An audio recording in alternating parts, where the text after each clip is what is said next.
अस्सलामुअलैकुम वरहमतुल्लाहि वबरकातुह। सवाल ये पूछा गया है कि हज़रत हम बिस्तरी का सही वक्त क्या है? दिन के उजाले में क्या बीवी से हम बिस्तरी कर सकते हैं या रात में बीवी से हम बिस्तरी करें? तो अच्छा सवाल है। आज के इस वीडियो में इंशाअल्लाहुल अज़ीज़ हम आपके इस मसले को वाज़ेह करेंगे। गुजारिश है ध्यान से सुनकर आप इस मसले को सही तरीके से समझ लें। हम बिस्तरी करने का शरीयत में कोई वक्त मुकर्रर नहीं किया गया है कि आप दिन के उजाले में करें या रात के अंधेरे में करें, लाइट बंद करके करें या लाइट के अंधेरे में करें। ऐसा कुछ मुतय्यन नहीं है।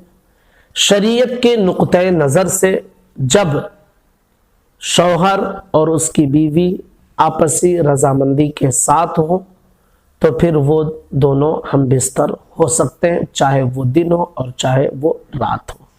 ये शरई नुक्ते नज़र से है।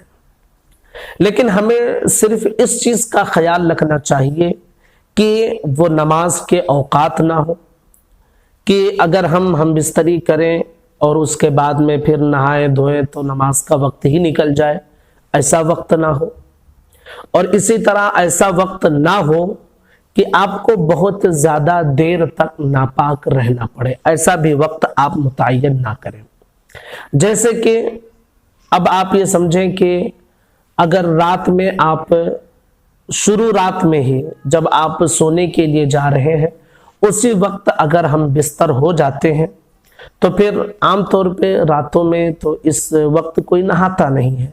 फिर क्या करेंगे आप? सुबह तक इंतज़ार करते रह जाएंगे, फिर सुबह होगी तब नहाएंगे।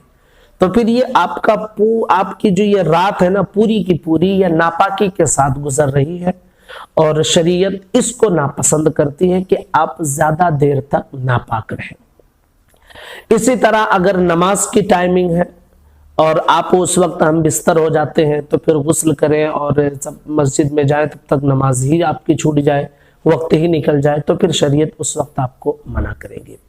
तो इसका जो बेहतरीन टाइमिंग है वो रात के आखिरी पहर में है। यूं तो आप दिन में रात में जब भी रजामंदी के साथ हो, पर्दे के साथ हो, आप हम बिस्तर हो सकते हैं।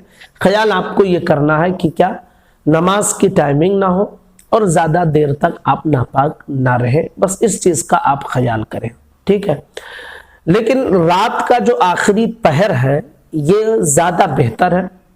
इसमें होता क्या है कि तबीबों के एतबार से भी फायदेमंद है, क्योंकि तबीबों का ये कहना है कि बीवी से जब हम बिस्तरी के लिए आप जाएं तो इत्तेदाल की हालत होनी चाहिए, यानी बहुत ज्यादा आपका पेट भरा हुआ नहीं रहना चाहिए, क्योंकि इससे सख्त बीमारी का अंदेशा हो सकता है।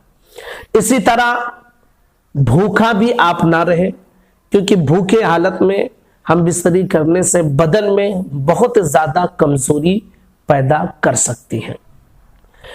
रात का जो आखिरी पहर होता है, आमतौर पे हम रात को खा पीकर सोते हैं और तकरीबन आखिरी पहर तक हमारा खाना हजम हो जाता है और उस वक्त बहुत ज्यादा भूख भी नहीं लगी रहती, यानी खाना हजम होता है और भूख की शुरुआत होती है या भूख लगी भी नहीं रहती है। तो इसलिए वो वक्त तिब्बी एतबार से भी ज्यादा फायदेमंद है और शरई एतबार से फायदेमंद ये रहेगा कि आप उस वक्त हम बिस्तर हो जाएंगे तो बहुत ज्यादा आपको नापाकी की हालत में रात नहीं गुजारनी पड़ेगी।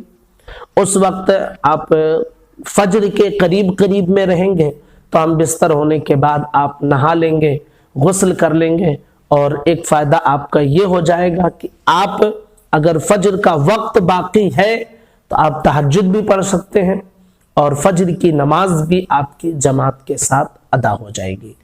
तो ये फवाइद होते हैं, इसलिए तिब्बी एतबार से भी और अगर हम अपनी सहूलत के एतबार से सोचें तो रात का आखिरी पहर ये ज्यादा बेहतर होता है। फज्र के करीब करीब कि गुस्ल कर लें, तहज्जुद भी पढ़ लें, वक्त मिल जाता है और फज्र की नमाज भी जमात के साथ अदा हो जाती है और बहुत ज्यादा ताखीर भी हमारे साथ नहीं होती है। नापाकी की हालत में हम ज्यादा देर रहते भी नहीं उस वक्त और फिर उसके साथ साथ जो है نہ وہ ہمارا پیٹ اس وقت بھرا ہوا رہتا ہے طبی اعتبار سے دیکھیں گے، نہ ہمیں اس وقت بھوک لگی ہوئی رہتی ہے، تو طبی حکیموں کے اعتبار سے، ڈاکٹر کے اعتبار سے بھی یہ وقت اچھا رہتا ہے، تو یہ وقت زیادہ مناسب ہے۔ ویسے شرعی مسئلہ میں نے آپ کو بتایا کہ دن کے اجالے میں یا رات کے اندھیرے میں باپردہ ہو کر جب بھی آپ ہم بستر ہونا چاہیں تو ہو سکتے ہیں، لیکن کچھ خیالات رکھنا طبی اعتبار سے اور ہم اپنے اعتبار سے بھی یہ ہمارے لیے ضروری ہوتا ہے۔ اس لیے میں بتا رہا ہوں کہ آخری پہر زیادہ بہتر رہے گا، ورنہ دن اور رات میں جب بھی آپ چاہیں ہم بستر ہو سکتے ہیں، لیکن کچھ دقتیں کچھ پریشانیاں ہوتی ہیں، اس لیے وہ پہر رات کا جو آخری حصہ ہوتا ہے وہ زیادہ بہتر ہوتا ہے۔ تو امید کرتا ہوں کہ یہ مسئلہ آپ کی سمجھ میں آ گیا ہوگا۔ گزارش ہے کہ اپنے تمام ساتھیوں تک اس کلپ کو ضرور شیئر کریں۔ السلام علیکم ورحمۃ اللہ وبرکاتہ۔